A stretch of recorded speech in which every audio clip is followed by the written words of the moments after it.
Hello and welcome to the Adenomyosis Explained webinar. My name is Sophie and I'm the volunteer coordinator for Endometriosis UK. We are pleased to be joined today by our guest speaker, Dr. Ken Ma, who will be introducing himself in just a moment.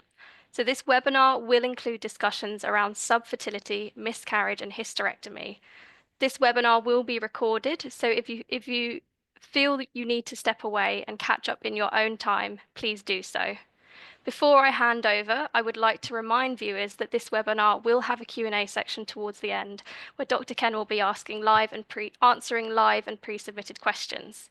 If you do have any personalized medical questions, please reach out to your healthcare providers. And without further ado, I will pass on to Dr. Ken. Thanks. Thank you for inviting me. I'm Ken. I'm a endometriosis consultant in the UK. I work in Manchester. I've been a consultant about 8 years now, and I work in the Northwest Pelvic Pain and Endometriosis Centre, which is our BSGE accredited endometriosis centre in Manchester. I've been asked to talk about adenomyosis. There we go. We're going to go through really what is adenomyosis, why we think it happens or why we think it develops, the sort of problems that it can cause and the symptoms that people might experience, how we kind of diagnose it, how do we find out whether we have it or not, and then I'll go through some treatment options that's available. So what is it? So it is a condition where the cells that's meant to be all very similar to the ones in the lining of the womb, and they grow, instead of being in the lining of the womb, they grow in the muscle layer of the womb. And I think it will be helpful to just go through some of the anatomy of our pelvis, so that we can have a kind of better understanding of what's happening in this particular condition. So this is a picture of a pelvis, and in the middle is the womb or the uterus. So this is the organ where pregnancies develop. It is also the organ where the lining of the womb grows. So these endometrium or endometrial cells develop. And this endometrium is what develops every menstrual cycle. In the beginning, it grows, and then it changes a little bit depending on your hormones to anticipate a pregnancy. And generally, when a pregnancy doesn't happen, it is the endometrial cells that kind of shed and break down, and that becomes the menstrual bleeding that we get every month.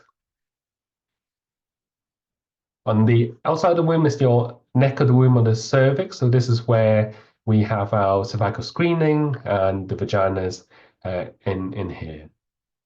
On either side is our fallopian tube. So these are the tubes that's responsible for picking up the egg that gets released every month during ovulation and transporting the fertilized egg into the womb for implantation for the pregnancy to develop.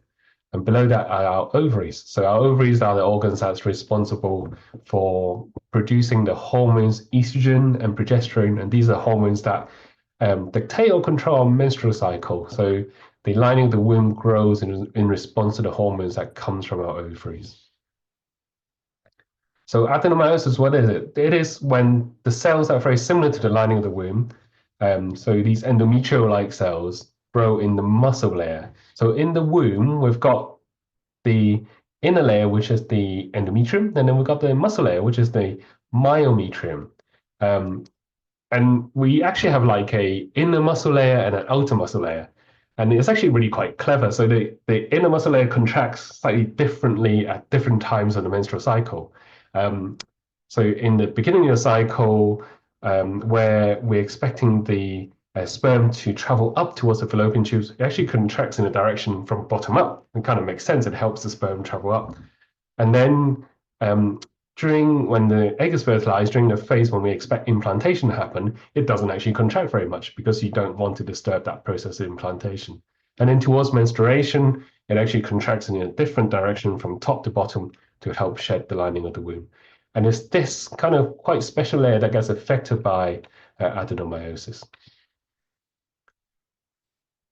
So adenomyosis is when these cells that are similar to the cells in the lining of the womb growing in the muscle layer of the womb wall, in the myometrium. And there are different types, so depending on how it's affecting you, you might have what we call quite focal adenomyosis, so only one affects one part of the womb muscle. It might be diffuse, which is when it spreads across the muscle wall in different places and lots of little spots of adenomyosis. Or you might get something like an adenomyoma, where there's just one cystic area that the womb is affected by. So we get asked this a lot. So is it endometriosis? And I think the question is, it just depends how we define it.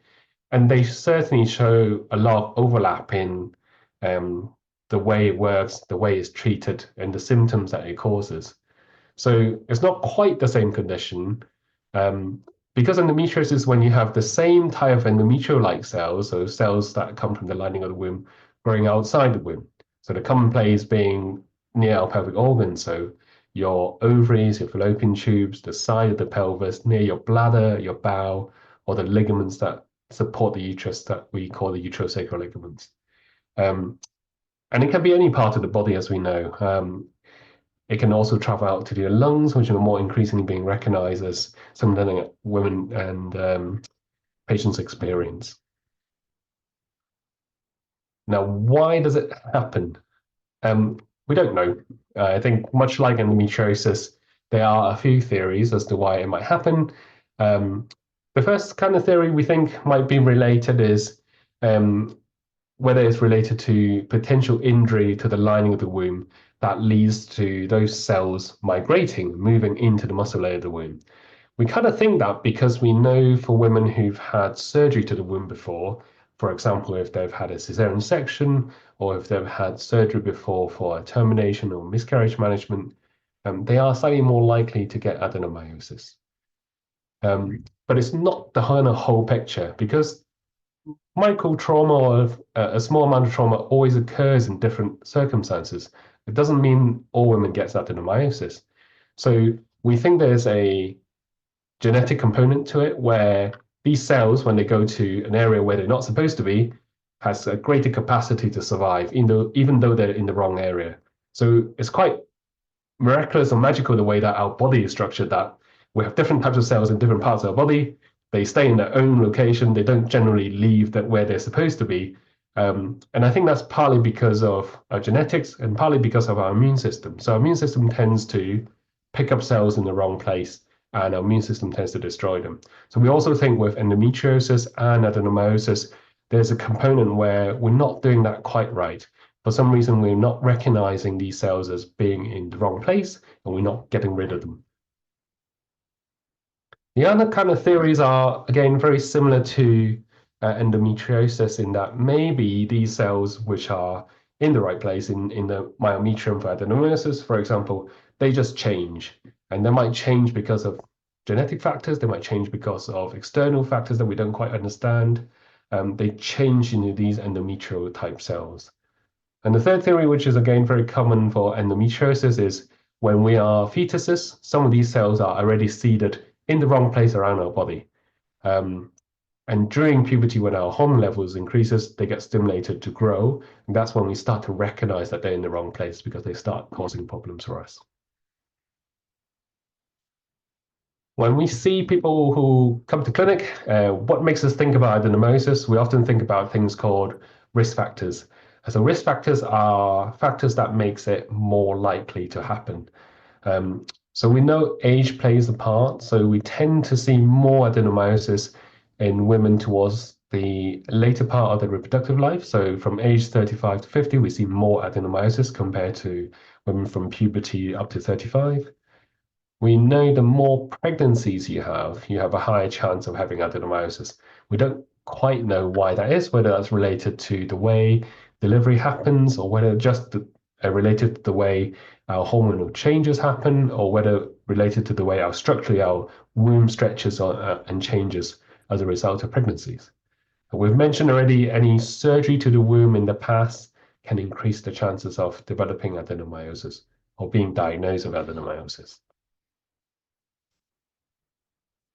And then what problems does it cause? Well, they are very similar to symptoms for endometriosis. And it's very difficult when we see someone in clinic to tease apart which part of your symptoms are actually because of adenomyosis, which part is because of endometriosis.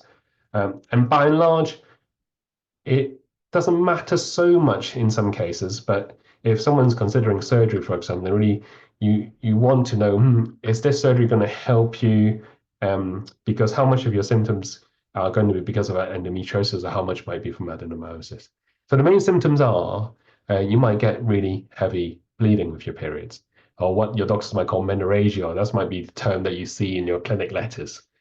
You might have very painful periods, or what we call in medicine dysmenorrhea, and again, a term that you might see in your clinical letters that you see when you see your specialist. Um, Over time, because of these cells that grow in the muscle layer and the changes that happen with it, it actually makes the womb get bigger, and we'll go through a bit of that. We also know that there's an association with fertility or difficulty conceiving naturally. It can increase the risk of miscarriage as well for women who are pregnant. There are also other symptoms that women tell us about, and that can include painful intercourse. People might develop pelvic pain or chronic pelvic pain, so not just pain during when menstruation is happening, but also pain constantly. They might develop symptoms of bloating. And it's one of those symptoms that I think is really difficult because it's very difficult to pin down exactly what causes it. But so many women do come to our clinic and say they get really significant bloating. Um, and quite often people want to show us a picture of what do they look like when they have really significant bloating because it is quite marked. And then you have symptoms of tiredness and lethargy that is much difficult to know what the mechanism for, but again, a very common symptom of endometriosis and adenomyosis. So really heavy bleeding with adenomyosis, it develops because these cells that shouldn't be there is developing inside the muscle layer of the womb. It means that your womb slowly develops more and more blood vessels. It generates more inflammation. It generates more enzymes that kind of make that associated with heavier bleeding. And we don't quite understand why exactly. And also the way your blood clot doesn't work as well. So in general, if you have really heavy periods, for example, um, the way our body normally stops bleeding, so when you cut yourself, your blood will clot off and form a scab. That process just doesn't work as well in women with adenomyosis. And for the same reason, women who have really heavy bleeding might get offered a tablet called tranexamic acid, and that's a tablet that helps your blood clot better. And the theory of trying to reduce the amount of bleeding is through that tablet. We know that adenomyosis causes really painful periods. And again, in a very similar way with endometriosis, it's down to, we think, the inflammatory pathway. So we have cells that are growing where it's not supposed to be. It increases inflammatory signals. It increases the way our nerves perceive pain. So even at the same amount of stimulus, the nerve is transmitting more pain to our brain and telling us that it hurts more. If you have some cells of endometriosis growing in between the muscle layer, I think it also makes it enlarge and stretches the tissue within. And I think that's very much part of the reason why it can be so painful with adenomyosis for your periods. The way the womb contracts is also become more dysfunctional, and so it increases the pain that we experience as part of the menstruation.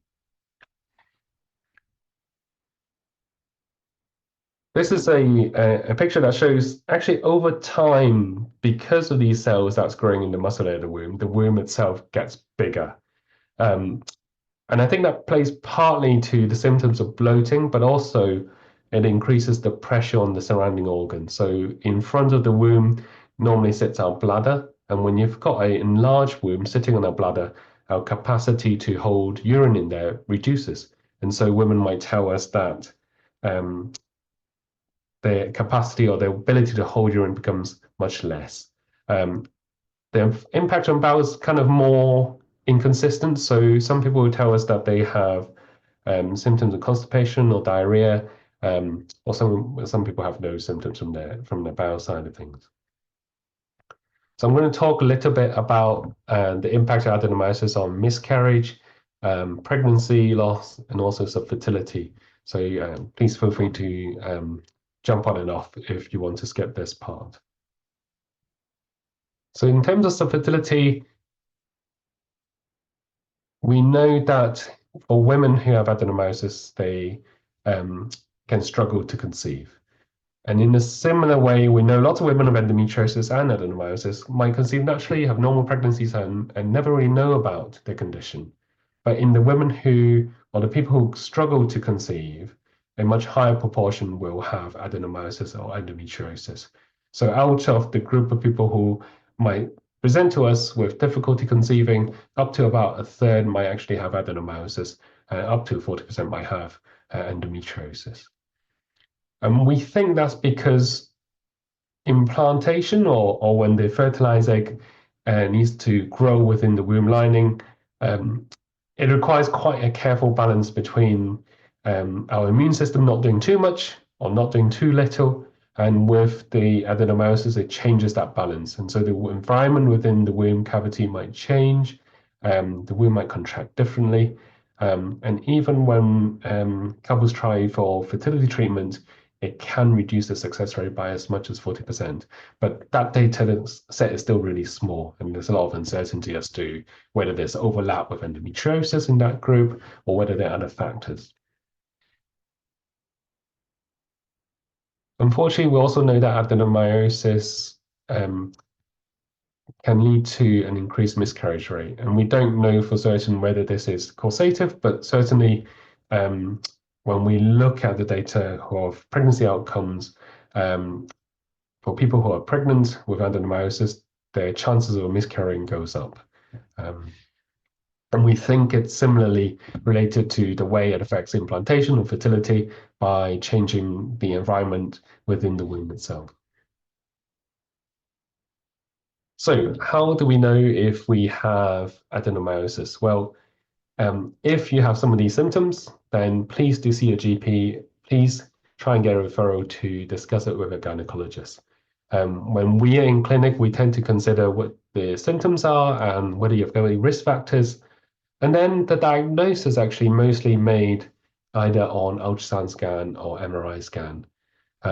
We might get some clues when we do a laparoscopy, so that's when we do a camera test to look inside the tummy cavity, or when we do a hysteroscopy, which is when we do a camera test to look inside the womb cavity.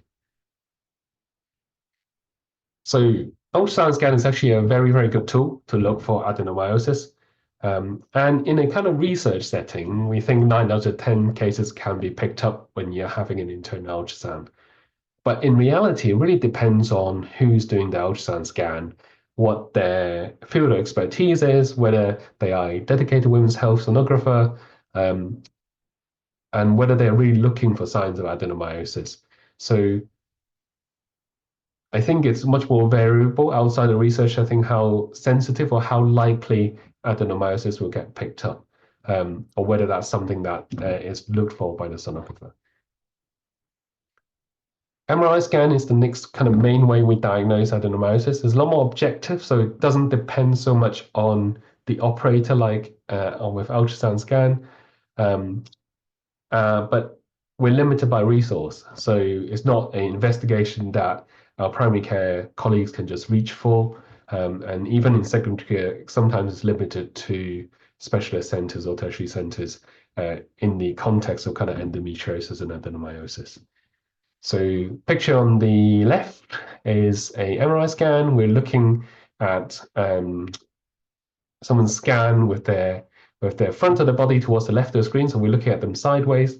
You've got the spine at the back, and the womb is in the middle, which looks very normal. And you can see the white area in the middle of the womb. That's the endometrium. So that's the layer that grows every menstrual cycle and gets shed. And then the bit in the middle is the myometrium. So you can see the inner myometrium has a slightly different shade of black to the outer bit, which is quite clear in this one. On the picture on the right, you can see that the womb itself is bigger, and what we call bulkier is the term that we tend to use. And the differentiation between the inner or the outer layer of the lining muscle layer of the womb is much more difficult to see. That's because the endometriosis or the endometrial cells has kind of infiltrated that layer, which makes it much more difficult to see. What about hysteroscopy? So sometimes we might pick up clues. So sometimes we might see some cysts within the lining of the womb that we think, maybe this is adenomyosis. And if that's the case, then we will normally get a scan to confirm it. By and large, though, adenomyosis is where those cells are living in the muscle layer. So you can't really see it by looking inside the womb unless you've got something that's very close to the surface. Similarly, with a laparoscopy, and I know one of the questions sent through is, can you diagnose adenomyosis at laparoscopy by looking inside the tummy? And at laparoscopy, you're only really looking on the outside of the womb, so you're not really seeing into the muscle layer. But generally, we get some clues to say, okay, the womb itself might look bulkier, bigger, or more globular, is what you might hear from your doctors to say. And these are generally signs of the way the womb's enlarged that makes us think someone might have adenomyosis.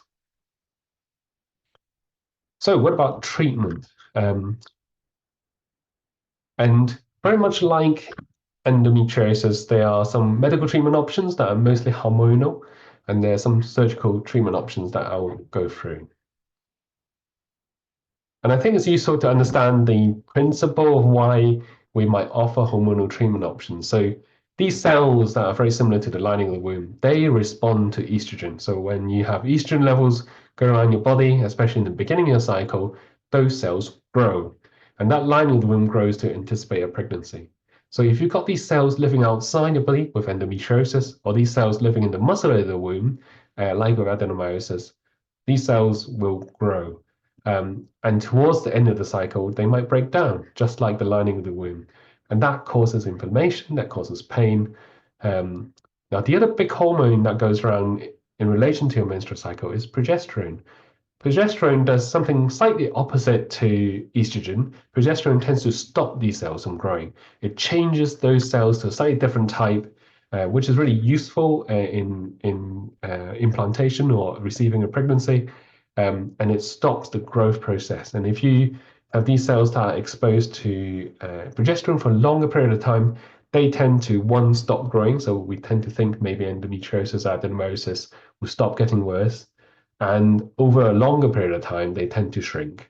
It's interesting, though, that in endometriosis patients, they have what we call progesterone resistance. So those cells just don't respond to progesterone as much. So their ability to use their own body's progesterone to suppress those cells just doesn't work as well. It might be part of the picture of why they might have endometriosis in the first place. So the main aim of using hormones is we can't get rid of the adenomyosis, but we are stopping it from being stimulated with your natural hormones during your normal menstrual cycle. It doesn't make it go away, but it can reduce the way it impacts on pain and bleeding and potentially your fertility. So one of the really common options is a hormone coil. So the main advantage, I suppose, of the hormone coil is that once it's been placed or sited, you don't need to remember to take a tablet every day, and it works for quite a substantial amount of time, from 4 to 5 years, for managing adenomyosis and endometriosis. There's fairly good evidence to say if someone has adenomyosis and they use a hormone coil, that the pain reduces. It doesn't make it go away completely. So generally, most studies will say if your pain is kind of 6, 7, 8 out of 10, it might go down to 4, 5, 6 out of 10. We don't know whether it works in terms of reducing the size of the uterus that's caused by the adenomyosis, but it is known to be very good for reducing the amounts of bleeding you get. And on average, it doesn't work for everyone. On average, it reduces the amount of bleeding you get by about 3/4 or 75%. And also, the hormone reduces the ability of estrogen to kind of act on the womb itself. Similarly, Diagnostic is a type of progesterone pill that, compared to the other type of progesterone, it tends to be more specific to the cells in the lining of the womb, so it works better for endometriosis or adenomyosis. And again, over time, causes shrinking or atrophy is the kind of medical word for it, of these cells. And again, fairly good evidence to say it reduces pain. Not much evidence to say it reduces the size of the womb itself over time, and it certainly helps with reducing bleeding associated with menstruation. And then your more kind of common either combined pill or progesterone-only pill, uh, again, some evidence to say it shows that if you use it for a longer period of time, for 6 to 12 months, it causes some regression or some shrinking of the adenomyosis. But all these hormonal options have their typical side effects associated with hormonal contraception, which we won't go into of it today. Um, And then you've got the next kind of line of treatment options. And we generally try and use this if the more common treatment options has not worked or is not suitable. Lots of women who have endometriosis might have been offered this treatment or have had it before. So these are what we call GnRH agonists, or the more common brand name for them is called Prostat or Soladex. And the way they work is they tell your brain to tell your ovaries to just stop producing any estrogen, and generally for kind of 1 month or 3 monthly period. Um, and it brings on a reversible state of menopause. So it has no long-term impact on your fertility. It just tells your ovaries to stop producing any hormones for a duration. And without any estrogen levels or with very low estrogen levels, we know the endometrial-like cells will shrink. And it's got quite good evidence of stopping bleeding altogether. Some women still do have some bleeding or spotting on treatment, but for most, the bleeding will stop together. It reduces the size of the uterus, so the adenomyosis and the changes it's brought about tends to get reversed, and the pain symptoms tends to get better. However, it's a temporary measure. So there's also good evidence to say when we stop treatment, the symptoms tend to come back. So when you stop treatment and your body or your cells within the muscle layer of the womb gets exposed to your natural hormones again, they will get stimulated again and your symptoms tend to come back. Um, they might also have a role in kind of fertility treatment in um, people who might be trying for a pregnancy. So they might go through a period of time where they use this treatment to try and suppress the endometriosis and reduce the impact on the womb itself, and then to stop and then try for a pregnancy for a duration before recurrence of the symptoms or before it starts getting worse again. Now, obviously, with this treatment with very low estrogen levels, there is a big trade-off of side effects. And those side effects tend to be menopausal-like symptoms, so hot flushes, sweats, and changes to your mood, changes to your skin, potential risk of kind of hair loss. But what I normally say in clinic is everyone has quite different experiences of side effects of these treatment. Some of my patients really like it. Some of the patients really hate it. And it's very difficult to know, and it's not really possible for me to know who you might be at the time before you've tried it. The more kind of newer, well, I would say newer, the more recently approved treatment options that we kind of seen on the news fairly recently is a gonadotropin antagonist. So these are treatment options that work very similar to the Prostat and Soladex we talked about. But this comes in a tablet form. So instead of potentially having to have an injection, go to a clinic and have the disruption of your lives to have to go and have that treatment, you can potentially instead take a tablet every day. And I think it's a really good thing to have an option. Um, its main advantage compared to the Prostam and Soladex is that with the Prostam and Soladex, when you start treatment, your hormone levels actually goes up really high first before it starts coming down again. So you get this initial flare response where your symptoms might actually get a lot worse before it gets better. Whereas with the newer treatment, Relugolix or Raico is the brand name, or Linsagolix, so they are both gonadotropin antagonists that induce the same temporary reversible menopausal state without the initial flare. But I think the main advantage is not having the initial flare and also having a different option of having a tablet every day instead of having an injection every month or 3 months. So I'm going to talk a little bit about surgical options. So we'll go through hysterectomy and the impact of hysterectomy as an option. So again, if you want to drop in and out, please do so. So I suppose one of the big difference with endometriosis compared to adenomyosis is with adenomyosis, we know where the disease is.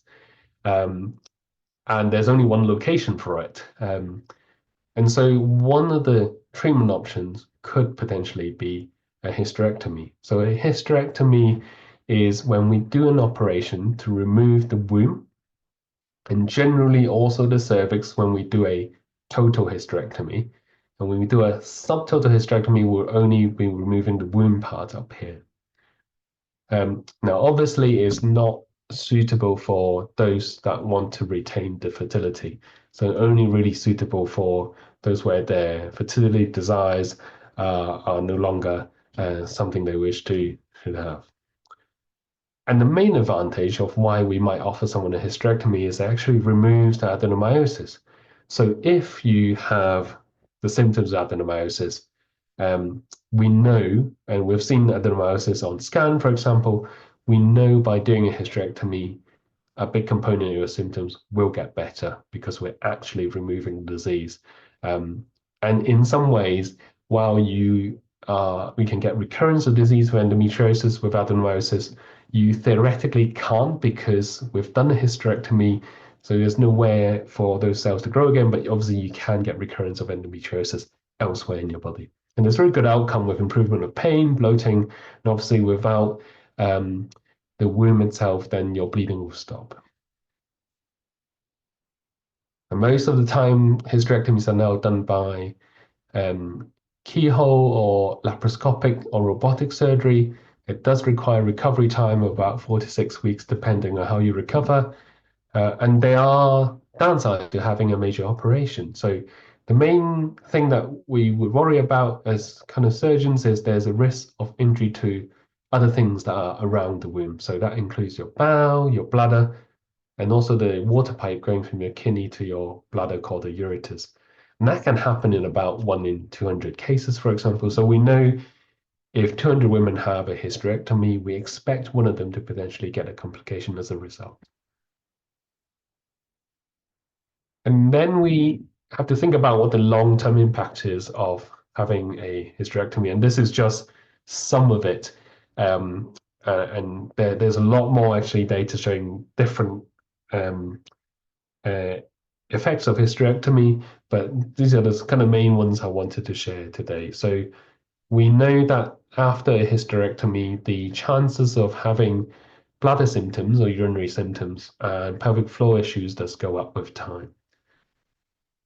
We know that even if we did not remove the ovaries at the time of surgery, menopause tend to come sooner. And we think, if we go back to this diagram, it's your ovaries that produces your hormones. So if you have a hysterectomy and you leave the ovaries behind, then you do not go through surgical menopause. If you go for a hysterectomy and the ovaries are removed at the same time, then you would go through surgical menopause. But even in women where we leave the ovaries behind, we know that their timing of menopause tend to be earlier by about 5-ish years. So average age of menopause in the UK is 50, 51. So we expect the timing of menopause to be earlier. And longer term, and we don't know whether that's because people are having earlier menopause, but the chances of having cardiovascular complications, so we talk about heart disease or heart attacks, their chances does go up. We know estrogen has a protective effect on our heart, on our bones, on our brain, and we know that earlier menopause can be associated with higher risk of other complications. So what about the other surgical options? Well, it's really individualized and it will depend on the type of adenomyosis that you might have. So sometimes when we have something called focal adenomyosis, so we do a scan, we find actually the majority of the womb is normal, but there's that one bit of adenomyosis that's poking out. Then it might be quite suitable for removing it. Just like if you had a fibroid, we might be able to remove it and repair the womb afterwards and maintain the womb and its womb function. But it really depends on individuals and how large, what their location is, where they've got this focal adenomyosis as to whether that's suitable. And that really is something that you would need to talk to your individual doctor who's looking after you. There's also different surgical techniques that help reduce the amount of adenomyosis you might have. So for most people, when they have adenomyosis, it's this diffuse pattern where it's all around the muscle layer of the womb. So, and that's why surgically it's not possible for us to just say, I can take away the adenomyosis, but not damage the womb itself. Because when you have diffuse adenomyosis, it's just physically not possible for us to individually attack those areas because it's too widespread. But for some couples where, for example, they've had quite difficult outcomes from pregnancy, or they've had a long history of some fertility where they might have had IVF cycles before where it's not worked. Sometimes, if we think the reason behind it, a big component might be because of the adenomyosis, then we would consider doing what we call debulking of adenomyosis. So that's removing as much abnormal tissue as we can, but preserving the uterus itself for fertility or pregnancy purposes. And again, this is very individual. It depends on the amount of adenomyosis you might have, the history that you might have in the past as to whether this is the right option for you.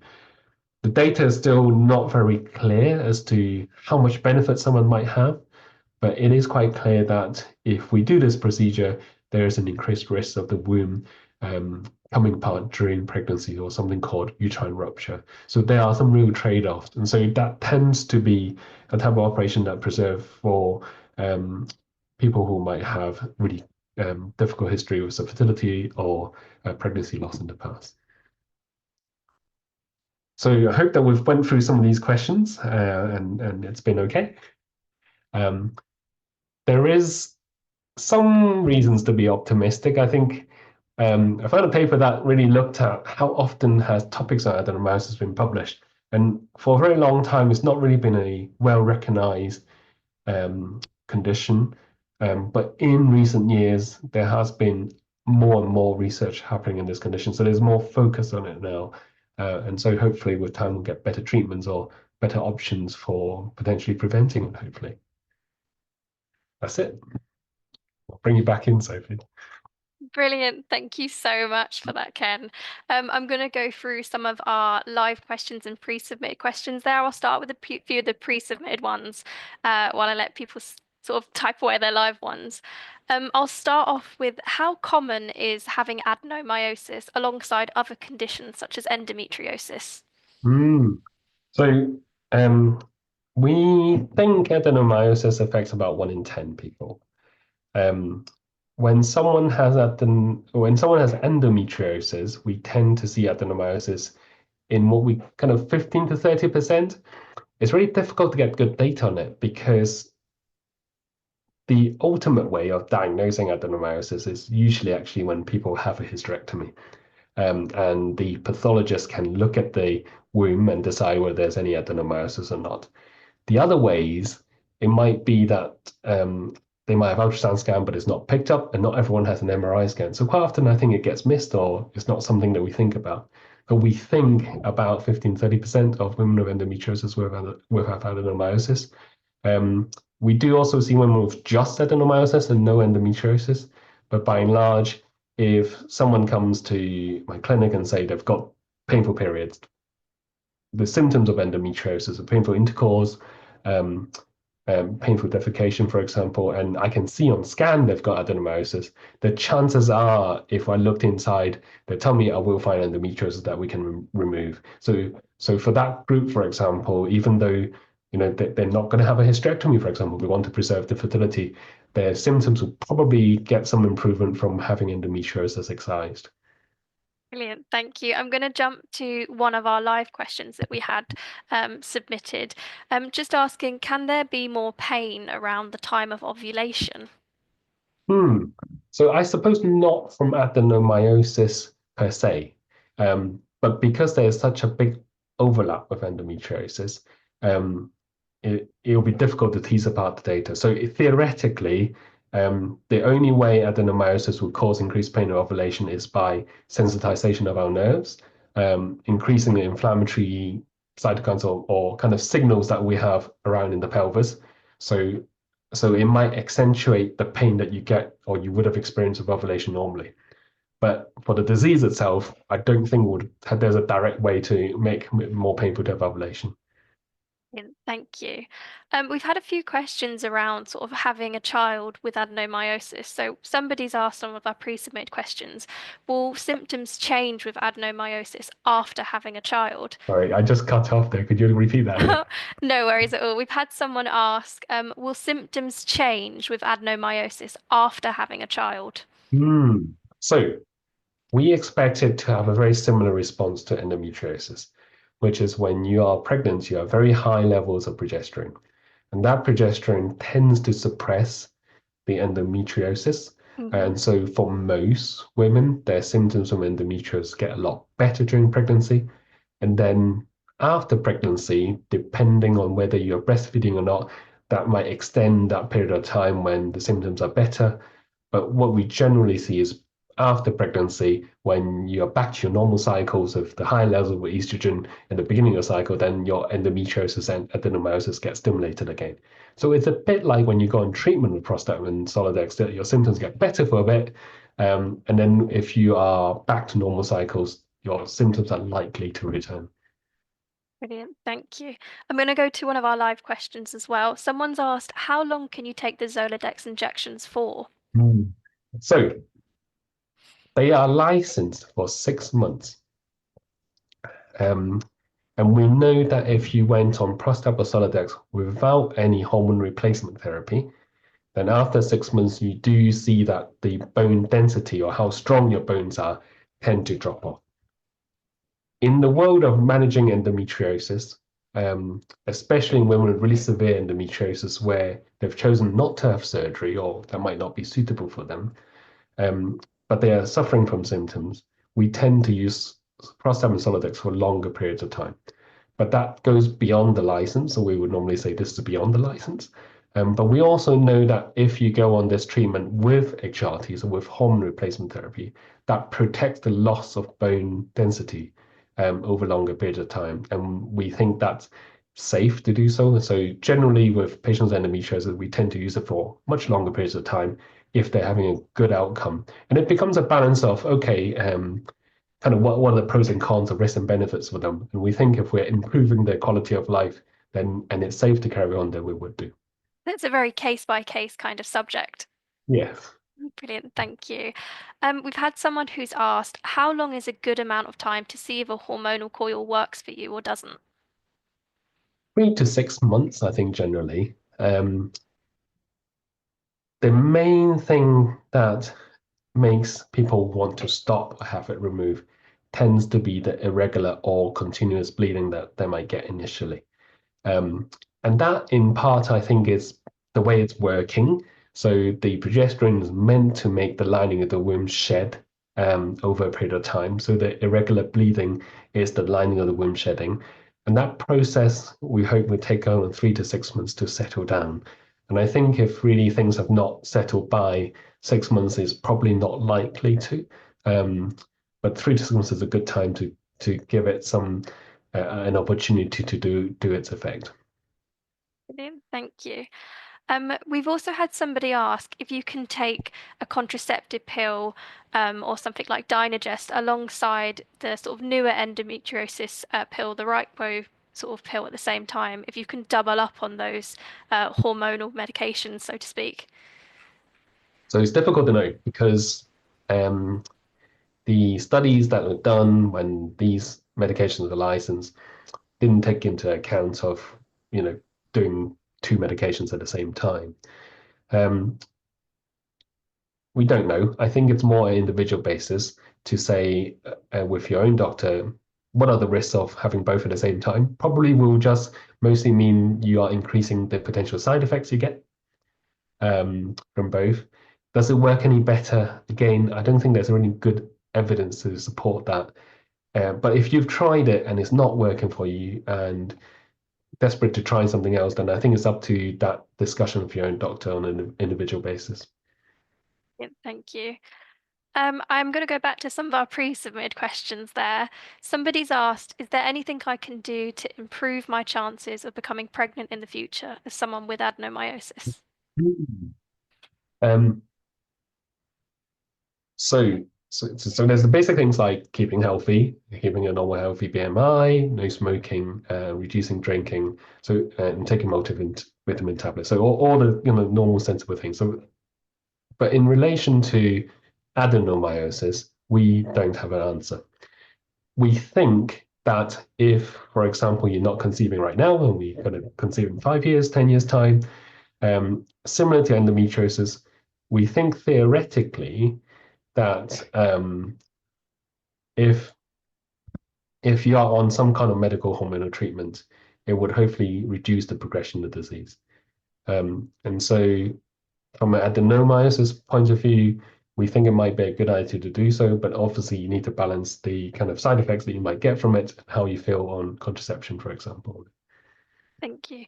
And that leads quite nicely into my next question, where somebody has asked, is adenomyosis a progressive condition? Will it continue to grow if not treated?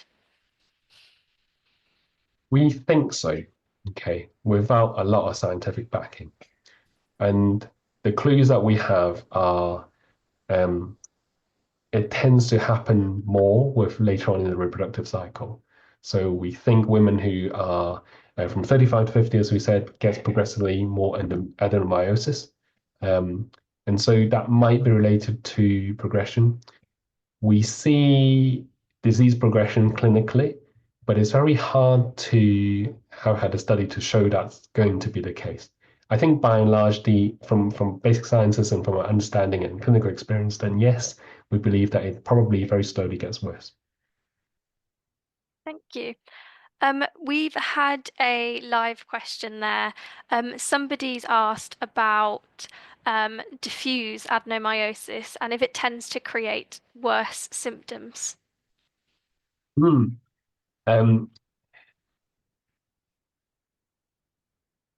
I suppose you're going to be comparing with focal adenomyosis, and so it depends on where the focal adenomyosis is, how much there is, and how much it affects. So you can see already it's actually really hard to design a study to compare the two because you're Yeah. never really comparing two consistent things. So I'm going to be saying this a lot tonight. We don't know. Um, because actually it's really hard to design a study that would compare the two that's equivalent. So if you've just a really small part of focal adenomyosis, we would think that the symptoms are going to be less. But if you have a really big adenomyoma pressing on other things, then you're going to have a lot of symptoms from it. So it probably just depends on the individual basis. Brilliant, thank you. We've had somebody ask, how often do you see women with adenomyosis under the age of 35, and how would you recognize the symptoms in maybe younger people and adolescents?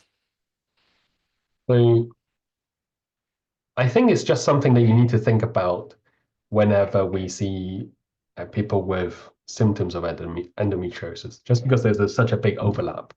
Um, One of the things that we would think when we assess someone is to get a good ultrasound scan to look for it. We do see it. We do see more focal adenomyosis in the younger age group. We don't know why, but we do. And it may be that they have a slightly different cause for it that we just haven't quite teased out, understood yet. Um, but I think really we just need to be really aware as um, endometriosis specialists or secondary care clinicians that this is a diagnosis that's still not as well recognized, and we just need to do better recognizing it. So even if someone has, for example, a laparoscopy and we haven't found any endometriosis, we need to think whether they have adenomyosis, and that's what I would normally go down. Brilliant, thank you. We've had someone ask a live question here. What are the options for symptom management, particularly for things like heavy bleeding, while trying to conceive? Mhm. It's really tough. So as with endometriosis, so much of our options are hormonally based, right? And all these hormonal options um, prevents or reduces the chance of conceiving. So if someone is actively trying for a pregnancy, then you only really um, using medication to try and manage the symptoms. So we've mentioned tranexamic acid, which reduces the amount of bleeding by helping your body clot better. And then you're using anti-inflammatory tablets to try and reduce the amount of pain you get while trying for a pregnancy.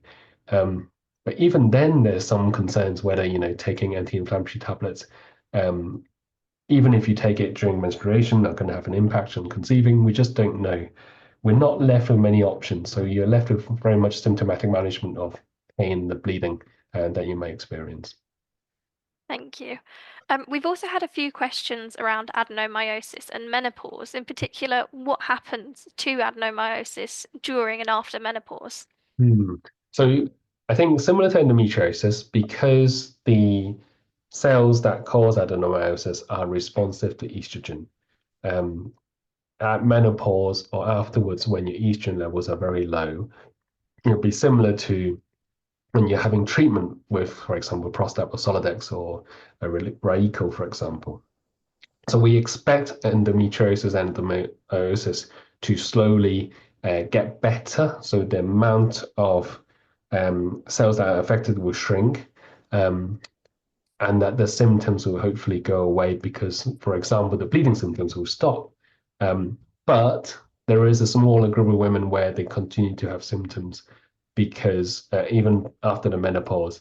And that's partly, I think, because there might be a component of pain that is not hormonally mediated.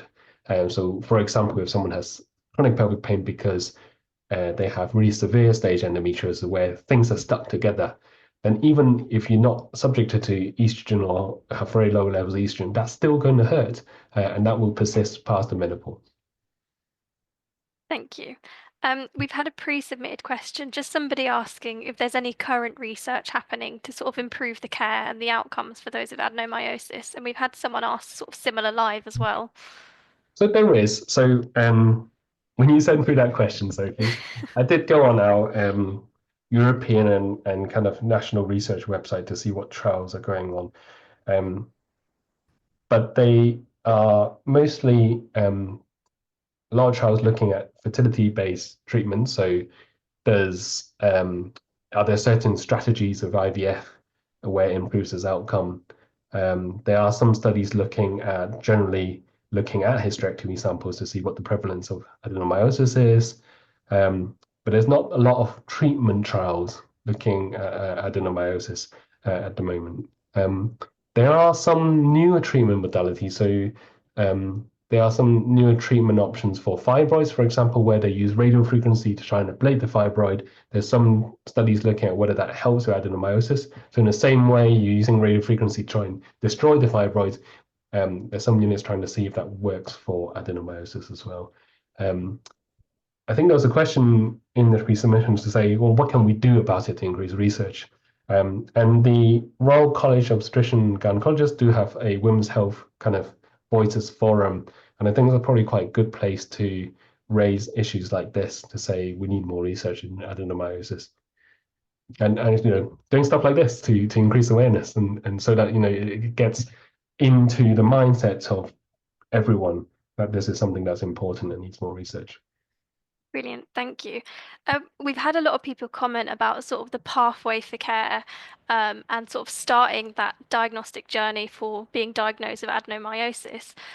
Is there any advice you can give patients trying to seek out that diagnosis of adenomyosis? Mention it to your gynecologist. Sometimes it is actually just we have to advocate for ourselves, and I think quite often we are doing slightly better with recognizing endometriosis, diagnosing endometriosis. I think adenomyosis is one of those areas that we still got a lot of work to do. But I think being able to talk about different conditions and having that knowledge to talk about it with your GP, with your specialist, is how we can move things forward, really. Yeah, thank you. And we've got another live question there, just asking how might HRT affect adenomyosis? So, um, generally, there's two main hormones in HRT. There's estrogen, progesterone. There's also testosterone, but we're not going to talk about this today. If someone's had a hysterectomy, for example, and they go on HRT, generally the main hormone they need is estrogen. And generally, the main hormone everyone needs is estrogen to help with what we call the vasomotor symptoms, so the hot flushes, sweats, and the symptoms associated with perimenopause. But we generally can't just use estrogen because if we gave someone just estrogen, the lining of the womb will grow and grow and grow and potentially become abnormal. And so for most women who go on HRT, who've not had a hysterectomy, for example, they have both estrogen and progesterone for that reason. For women with endometriosis who've had a hysterectomy, we are still quite cautious about whether we can just use estrogen. Because if there's a bit of endometriosis left, then the estrogen can stimulate the endometriosis and potentially cause problems from that point of view. So I suppose when we're asking about adenomyosis, then we're really only talking about women who, for example, if they've not had a hysterectomy, they're going on HRT, then they would be on both anyway. And we think if you're on both, the impact on adenomyosis and endometriosis should be small because that progesterone component should hopefully suppress the endometriosis. Now, there is a bit more to it as opposed to the type of progesterone we use and whether the type of progesterone we use is just enough to suppress it or whether we need a high dose. There's more questions to be answered with regard to that. Brilliant, thank you. I don't want to go into menopause talk. I think there's been a lot of actually love for the menopause conversation happening here as well. We've had some great feedback on it in just the chat there. Um, and I think our last question we've got time for, which is a live question that came up a little while ago there, was would that chronic abdominal bloat be seen more in more severe stages of adenomyosis? So I suppose firstly we know there's different ways that the bloating might happen. And adenomyosis particularly might contribute to bloating by making the womb bigger. And so I suppose treatment with adenomyosis can cause that, but also it causes a general mix of chemical signals or hormonal balance within the pelvis to be different. And so it affects our bowel in that way. And that's the other big component of what it causes bloating. So yes, I think both endometriosis and adenomyosis causes bloating through those means. But in particular, with adenomyosis, if the womb is enlarged as a result of the disease, then that worsens your bloating symptoms. Does that sort of answer it? It does, yes, thank you. I believe that is all the time we have for questions today.